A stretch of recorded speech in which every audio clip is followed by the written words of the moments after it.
Welcome to our channel. నేను మీ నవీన్. ప్రస్తుతం మనతో బీహార్ స్కూల్ ఆఫ్ యోగా నుంచి దాదాపుగా 15 సంవత్సరాల అనుభవం ఉన్న మాస్టర్ గౌతమ్ గారు ఉన్నారు. హాయ్ సార్, నమస్తే అండి. నమస్తే సార్. సార్, మన వీడియోస్ వచ్చేసి మెయిన్గా నీ పెయిన్, వెయిట్ లాస్కి అయితే మంచి రెస్పాన్స్ వస్తూ ఉందండి. సో అంగస్తంభన సమస్య ఉన్న వాళ్ళకి యోగా ద్వారా ఏమైనా అంటే మెడిటేషన్ కావచ్చు, యోగాసనాస్ కావచ్చు, కొన్ని ముద్రాస్ కావచ్చు, వీటి ద్వారా ఏమైనా మనకు బెస్ట్ రిజల్ట్స్ వస్తాయా అని అంటున్నారు. ఎందుకంటే సార్ ఇది 10 మందికి చెప్పుకోలేని సమస్య. అట్లని చెప్పేసి అలోపతిలో కొన్ని మెడిసిన్స్ వాడడం వల్ల రాబోయే రోజుల్లో ఫ్యూచర్లో చాలా ప్రాబ్లమ్స్ వస్తూ ఉన్నాయి, కార్డియాక్ అరెస్ట్ కూడా వస్తున్నాయని చెప్పేసి విన్నాను. సో ఏంటి మరి ఆసనాస్ ద్వారా దీన్ని ఎట్లా మనం ఓవర్కమ్ అవ్వచ్చు ఈ ప్రాబ్లం నుంచి? Right sir. అయితే అసలు అంగస్తంభన సమస్యకి అసలు కారణం ఏంది అని మీరు డాక్టర్స్ దగ్గరికి వెళ్ళినా అది దానికి ప్రాపర్ రీజన్ ఏం లేదు. ఇడియోపతిక్ అంటారు ఏదైనా మెడికల్ భాషలో. దానికి సంబంధించిన ఏదైనా రీజన్ ఏదైనా ఉందంటే లేదు. అన్ని శరీరంలో మీరు ఏ టెస్ట్ చేసినా అన్ని బాగానే ఉంటాయి, ఎవ్రీథింగ్ ఫెంటాస్టిక్. అయినా సరే ఆ సమస్య వస్తుంది అని అంటే మేబీ కొన్ని కారణాలు ఉండొచ్చు, వంశపార్యపరంగా లేదంటే ఇంకేదన్నా. కాకపోతే మెయిన్ ప్రాబ్లం ఏంటి, ఆ ప్రాబ్లంకి మెయిన్ కాజ్ ఏంటంటే మానసిక స్ట్రెస్ అన్నమాట. సో ఎక్కడైతే ప్రాపర్ కంట్రోల్డ్ లేదంటే అవేర్నెస్తోని బ్రీతింగ్ జరుగుతుందో అక్కడ స్ట్రెస్కి తావలేదు. ఎందుకు అంటే స్ట్రెస్ అనేది అయితే ఫ్యూచర్కి సంబంధించిన ఎగ్జైట్మెంట్ వల్ల, ఆలోచన వల్ల వస్తుంది, లేదంటే పాస్ట్కి సంబంధించిన డిప్రెషన్ రిలేటెడ్ ఆలోచనల వల్లనే వస్తుందే తప్ప ప్రజెంట్కి అసలు ఆలోచనే లేదు కదా. అయితే మీకు ఇప్పుడు మన కాన్సెప్ట్కి లింక్ చేస్తున్నాం. సో ఇప్పుడు మనం ఏం చేయబోతున్నాం అంటే నేను ఒక రకమైన బ్రీతింగ్ ప్రాక్టీస్ని, ఒక రకమైనటువంటి బాడీలో ఒక ముద్రని నేను చూపిస్తాను. ఇప్పుడు చేయబోయే నెక్స్ట్ 5 ఆసనాలకి 5 బెస్ట్ ఆసనాస్ ఫర్ ఈడింగ్ ఎరెక్టైల్ డిస్ఫంక్షన్. సో కొంచెం సేపు మీకు ఎంత వీలైతే అంత ఆసనాల్లో ఉంటూ నేను చెప్పినటువంటి ముద్రను కనుక ఆసనాల్లో మీరు ఇన్వాల్వ్ చేసి మీ బ్రీత్ని కరెక్ట్గా చేసి మీరు కళ్ళు మూసి మీ యొక్క ప్రాక్టీస్ మీద కనుక దృష్టి పెడితే మీకు జస్ట్ 12 వీక్స్లో మళ్ళీ 100% నార్మల్ అయిపోతారు. సో యూజువల్గా మేము ఫిజికల్గా లైవ్ సెషన్స్ థెరపిటికల్గా కండక్ట్ చేస్తూ ఉంటాం అనమాట. సో ప్రతి మంత్ లాస్ట్ వీక్ 3 days ఉంటుంది, ప్రతి మంత్ జరుగుతుంది. ఈ మంత్ హైదరాబాద్లో ఉంది. ఈ మంత్ అంటే ఏప్రిల్ 26, 27, 28. సో మనకు లాస్ట్ టైం అంటే మార్చిలో జరిగినప్పుడు కూడా ఈడీ ప్రాబ్లమ్స్ వాళ్ళు చాలా మంది వచ్చారు. సో వాళ్ళైతే ఇప్పుడు కాల్స్ రావడం అంటే అప్పుడే ఇమీడియట్గా రావు కదా సార్, ఇప్పుడు మనకు కాల్స్ వస్తున్నాయి. సార్ రియల్గా ఇంపాక్ట్ అయితే ఉంది యోగా, మేము డేని చాలా ఫ్రెష్గా ఫీల్ అవుతున్నాం, హ్యాపీగా. ప్లస్ మా సెక్సువల్ లైఫ్ కూడా కొంచెం ఇంప్రూవ్ అయింది అని చెప్పి కాల్స్ వస్తున్నాయి, చాలా హ్యాపీగా. సో మనం ఈడీ టార్గెట్ చేసుకొని చెప్పడం, ఏదైనా సరే ముందు మన మనసు అనేది, మైండ్ అనేది రిలాక్స్ గా ఉండాలి. ఎస్ సార్, ఎక్కడైతే మనసు హ్యాపీగా ఉంటుందో అక్కడనే రిజల్ట్ ఉంటుంది సార్. Okay sir. అయితే ఒకసారి మనం వీటికి సంబంధించి ఆసనాస్ ఎట్లా ఉంటాయో చూద్దాం. రైట్. అయితే త్రూఅవుట్ ద ప్రాక్టీస్ మీ బ్రీత్ని డీప్గా స్లోగా చేయండి, స్లోగా ఎక్సేల్ చేయండి. అంటే లైక్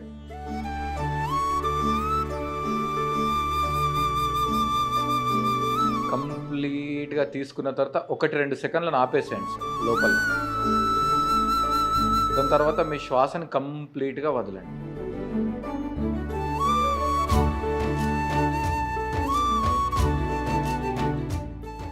మళ్ళీ 1-2 సెకండ్లు శ్వాసని బయట వదిలేసేయండి. ఇంకొకసారి చేద్దాం సార్. అయితే ఈసారి బ్రీత్ చేసేటప్పుడు మామూలుగా మనం బ్రీత్ ఎలా చేస్తాం సార్? ముక్కు ద్వారా ఇన్హలేషన్, ముక్కు ద్వారా ఎక్సలేషన్. ఈ డీప్ బ్రీతింగ్ వల్ల లంగ్స్ అంతా నింపడం, లంగ్స్ అంతా ఎంప్టీ చేయడం. అయితే ఈడీ సమస్యలు ఉన్న వాళ్ళు ఈ ప్రాక్టీస్ చేసేటప్పుడు వాళ్ళ యొక్క జననేంద్రియాల ద్వారా శ్వాస తీసుకుంటున్నట్టు ఫీల్ అవ్వాలి. సో మీకు తెలిసిందే సార్, మీకు సైన్స్ ఐడియా ఉంటుంది కాబట్టి ఎక్కడైతే మన అటెన్షన్ ఉంటుందో అక్కడ ఎనర్జీ అనేది ఫ్లో అవుతుంది. సో మీరు కళ్ళు మూసి మీరు బొటన వేలిని గమనించండి సార్, మీకు అక్కడ ఒక రకమైన సెన్సేషన్ మీరు ఎక్స్పీరియన్స్ చేస్తారు. అలానే ఇప్పుడు నేను చెప్పిన బ్రీత్ అంటే మీ జెనిటల్స్ కానీ అక్కడ కనుక మీరు ఫోకస్ చేసి వాటిని ఎనర్జైజ్ చేస్తున్నట్టు మీరు ఫీల్ అవ్వాలి with help of breathing. So ఈ బ్రీత్ని చేస్తూ త్రూఅవుట్ ద ప్రాక్టీస్ మీరు ఫోకస్ తప్పకూడదు, అక్కడనే ఫోకస్ చేయాలి. సో ఈ ప్రాక్టీస్ చేసినంతసేపు నేను ఇంతకుముందు చూపించినటువంటి బ్రీత్కి మన అవేర్నెస్ పాయింట్ అనేది మన జెనిటల్స్. సో అక్కడ కంప్లీట్గా ఫోకస్ చేస్తూ చాలా సంతృప్తికరంగా, ఆనందంగా, ఎందుకంటే ఈ ప్రాబ్లం ఉన్న వాళ్ళు ఎప్పుడు ఆందోళనలోనే ఉంటారు. ఆందోళనలో ఉంటే మీరు మళ్ళీ 6 నెలలు వెనుకబడ్డట్టే మీ ప్రాబ్లంకి. గుర్తుంచుకోండి, మీకు ఒక్కసారి స్ట్రెస్, ఆందోళన స్టార్ట్ అయితే మీ రిపేర్కి మీరు 6 నెలలు వెనుకడుగు వేసినట్టు. సో అవన్నీ ప్రాబ్లమ్స్ వదిలేసి సొల్యూషన్ మీద ఆలోచన పెడుతూ చేద్దాం. ఇప్పుడు నెక్స్ట్ ఏంటంటే మీ యానస్ స్ప్లింటర్ మజిల్స్ ఉన్నాయి కదా సార్, వాటిని మీ మలద్వారాన్ని టైట్ చేసి కొంచెం పైకి లాగాలి. ఓ ఓకేనా? తర్వాత లూజ్ చేయండి, ఓకే తర్వాత టైట్ చేయండి, తర్వాత లూజ్ చేయండి, ఓ తర్వాత టైట్ చేయండి, దీన్ని లూజ్ చేయండి. యాక్చువల్గా దీనిని అశ్విని ముద్ర అంటారు. ఇది కూర్చొని మాత్రమే చేయాలి. ఓకే ఇది మన ప్రేక్షకులకు అర్థం కావడానికి నేను నిలబడి చూపించాను. సో మీరు ఏం చేయాలి అంటే దీనిని క్లోజ్ చేసి హోల్డ్ చేయండి. దానిని మూలబంధ అంటారు. ఓకే అయితే మామూలుగా ఇది అడ్వాన్స్ లెవెల్ ఆఫ్ యోగాలో, అడ్వాన్స్ ప్రాణాయామాల్లో మాత్రమే చెప్తారు. ఇప్పుడు ఇది మామూలుగా చిన్న సమస్య ఉన్న వాళ్ళైతే ఈ వీడియో చూసేసి వాళ్ళు ట్రై చేసుకోవచ్చు. కానీ చాలా రోజుల నుంచి ఈ అంగస్తంభన సమస్య ఉన్న వాళ్ళు ఈ లైవ్ సెషన్స్, ఈ 3 రోజులు మీరు కండక్ట్ చేసే లైవ్ సెషన్స్కి వచ్చారంటే రిజల్ట్స్ మీరు ఎన్ని రోజుల్లో చూపిస్తారండి? సో యాక్చువల్గా ఒక రీసెర్చ్ ప్రకారం ప్రాపర్గా యోగా, ప్రాణాయామ, మెడిటేషన్స్ అంటే మేము చెప్పే టెక్నిక్స్ అన్నీ ఫాలో అవుతే వాళ్ళకు రూట్ లెవెల్లో ప్రాబ్లం క్లియర్ అవ్వడానికి 12 వీక్స్ పడుతుంది సార్. ఓకే 12 వీక్స్ పడుతుంది. మేము వచ్చిన వాళ్ళకి 12 వీక్స్ అనే చెప్తాం. అయితే ఎలాంటి మెడిసిన్ లేకుండా, మెడిసిన్ ఏమి ఉండదు. Okay medicine natural therapy. Yoga is healing therapy కదా. మన యొక్క ప్రాణశక్తిని వాడుకుంటూ మనం హీల్ చేస్తాం. అయితే మేము లక్ కొద్ది లాస్ట్ మంత్ అటెండ్ అయిన వాళ్ళే కాల్ చేయడం వల్ల ఈ ప్రభావం విత్ ఇన్ 1 వీక్ 2 వీక్స్ నుంచే స్టార్ట్ అవుతుంది. Super 1 week. కాకపోతే వాళ్ళు పట్టుకోల్పోద్దు. రెగ్యులర్ గా మంచి ప్రాక్టీసెస్ చేయాలి, ఆహారాన్ని మంచిగా తీసుకోవాలి. Okay sir. సో ఇప్పుడు నేను చెప్పాను ఎలాంటి ఫుడ్ తీసుకోవాలని కూడా చెప్తారా మీరు అక్కడ? డైట్, న్యూట్రిషన్స్ 2 గైడెన్స్ ఉంటాయి. అయితే person to person same diet ఏదో రాగా పేపర్ ఇచ్చి చేసుకోండి అని చెప్పాం సార్. ఇప్పుడు సపోజ్ మీరు వచ్చారు ఏదన్నా ప్రాబ్లంతో, లేదంటే మీకు సంబంధించిన పేరెంట్స్ కానీ ఎవరన్నా వస్తే వాళ్ళని కూర్చోబెట్టి 1-on-1 కౌన్సిలింగ్ 20 minutes ఉంటుంది మినిమం. అదే ఇప్పుడు మనం కార్పొరేట్ హాస్పిటల్లోకి బయట 7 hours వెయిట్ చేస్తాం, 6 hours, బట్ 1 minute ఉంటుంది 1-on-1 కౌన్సిలింగ్. బట్ మా దగ్గర 20 to 25 minutes కౌన్సిలింగ్ ఇచ్చి వాళ్ళకి అవసరం ఉన్న కంప్లీట్ గా డిజైన్ చేసి తర్వాత మళ్ళీ మా టీంతో డిస్కషన్ చేస్తాం ఇది అని. అలా. సో నెక్స్ట్ ప్రాక్టీస్ ఏంటి అంటే మనకి కాళ్ళను కొంచెం దూరం పెట్టేసి నెక్స్ట్ ఆసనాన్ని ఖాళీ ఆసన అంటారు. కాళీమాత అంటాం కదా, ఖాళీ ఆసనం అంటారు. దీంట్లో మీ కుడి పాదాన్ని కుడివైపు, ఎడమ పాదాన్ని ఎడమ వైపు పెట్టి కొంచెం ఇట్లా మోకాళ్ళని బెండ్ చేసేసి ఈ 2 చేతులు మోకాళ్ళ మీద పెట్టుకోవచ్చు, లేదంటే 2 చేతుల్ని ఇలా నమస్కారం పెట్టుకోవచ్చు. పెట్టేసి కళ్ళు మూసేయాలి సార్ వీలైతే. ఒకవేళ మీకు కళ్ళు మూస్తే ఇబ్బందిగా ఉంటే కళ్ళు తెరవండి. సో ఇప్పుడు కళ్ళు మూసి నేను చెప్పాను కదా సార్ డీప్ బ్రీతింగ్, మీ యానస్ స్ప్లింటర్ మజిల్స్ని టైట్ చేసేసి deep breath in, slow breath out చేయండి.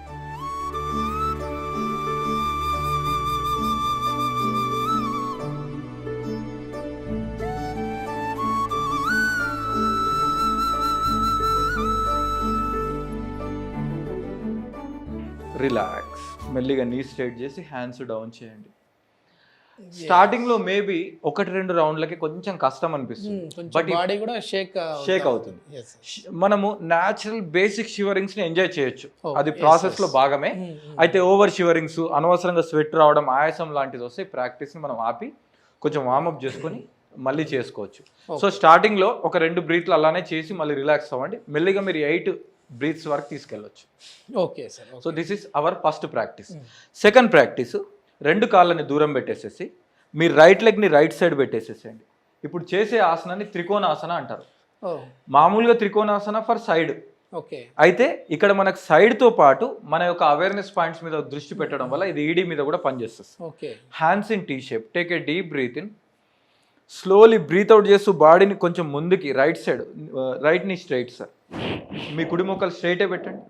మెల్లిగా కిందికి బెండ్ అవ్వండి. రైట్. మామూలుగా అయితే మనం ఎడమ చేయి వైపు చూడాలి, బట్ ఇక్కడ మనం ముందుకే చూద్దాం సార్, అంటే టువర్డ్స్ టు ఆపోజిట్ చూద్దాం.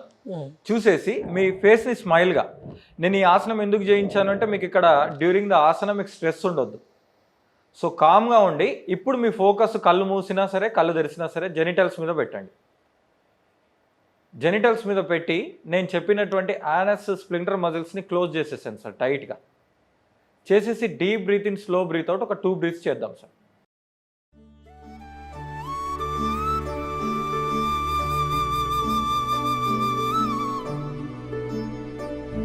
మీ పూర్ణ దృష్టి అక్కడనే ఉండాలి. మెల్లిగా రిలాక్స్, స్లోగా శ్వాస తీసుకుంటూ 2 చేతులను ఎక్సేల్ చేయాలి. తర్వాత మీ right leg centre, left leg left side, hands T shape. ఓకేనా? Take a deep breath in. As you breathe out, first move your body to left side. Then keep your left palm on your left leg. మీ ankle వరకు కిందికి తీసుకెళ్ళండి. మీ పై హ్యాండ్ని స్ట్రైట్గా చేసి ముందుకు చూడండి, స్మైలీ ఫేస్. ఇప్పుడు మీ పూర్ణ దృష్టిని జననేంద్రియాల మీద ఉంచండి. మీ బ్రీత్ అనేది లెంగ్తీగా ఉండాలి. మీ మలద్వారాన్ని టైట్గా క్లోజ్ చేయండి లోపలికి, 2 బ్రీత్లు.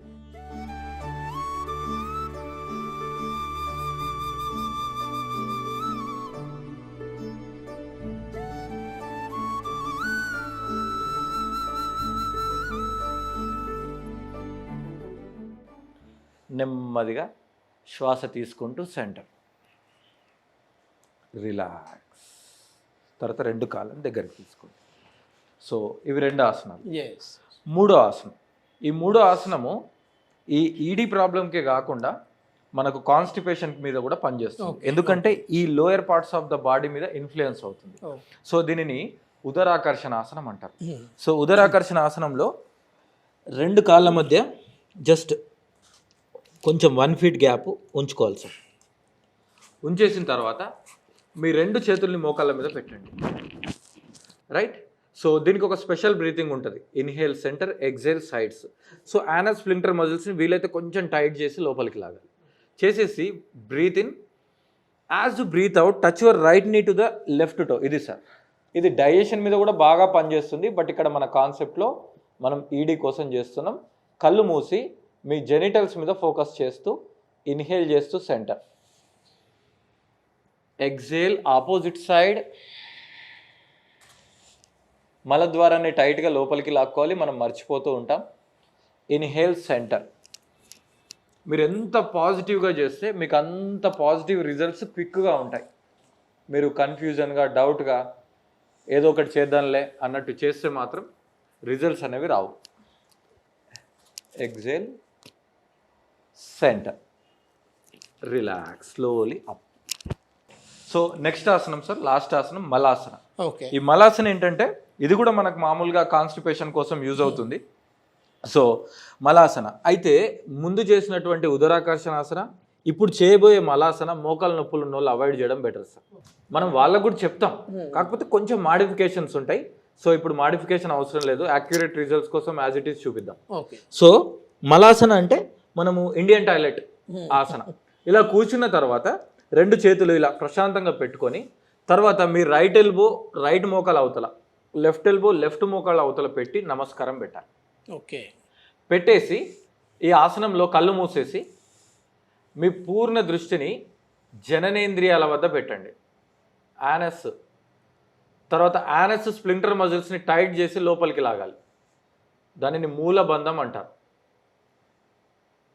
తర్వాత రిలీజ్, తర్వాత టైట్, రిలీజ్, తర్వాత టైట్, రిలీజ్. ఇప్పుడు ఒకసారి టైట్ చేసి మీరు ఎంత వీలైతే అన్ని సెకండ్లు హోల్డ్ చేయండి, 5 నుంచి 8 సెకండ్లు. ఒకసారి tight, hold, 8, 7, 6, 5, 4, 3, 2, 1. Release. Open your eyes. అలా మనం మన కంఫర్ట్ని బట్టి 2 రౌండ్లు 3 రౌండ్లు కూడా చేసుకోవచ్చు. రైట్. మెల్లిగా స్టాండప్. సో మనము మన జననేంద్రియాల మీద దృష్టి పెట్టి ప్రాపర్గా బ్రీత్ అందిస్తూ ప్రాపర్ సెలెక్టెడ్ కస్టమైజ్డ్ ఆసనాలు చేస్తే ఇంకెందుకు తగ్గచ్చు.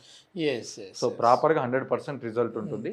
ఈ అంగస్తంభన సమస్య ఉన్నవాళ్ళు లాస్ట్ మంత్ అయితే ఛాలెంజింగ్గా మేము తీసుకొని అట్లాంటి ప్రాబ్లం ఉన్న వాళ్ళకి వితిన్ 2 వీక్స్లోనే ఈ ప్రాబ్లమ్ని మేము ఓవర్కమ్ అయ్యే విధంగా వాళ్ళకి చేసామని చెప్పేసి అంటూ ఉన్నారు. ఎట్లాంటి ట్యాబ్లెట్స్ కానీ ఏమీ లేకుండా ఆయుర్వేద, న్యాచురోపతి, యోగా ద్వారా మాత్రమే కేవలం 2 వారాల్లో ఈ ప్రాబ్లమ్ని అయితే ఓవర్కమ్ చేశారు అని చెప్పారు.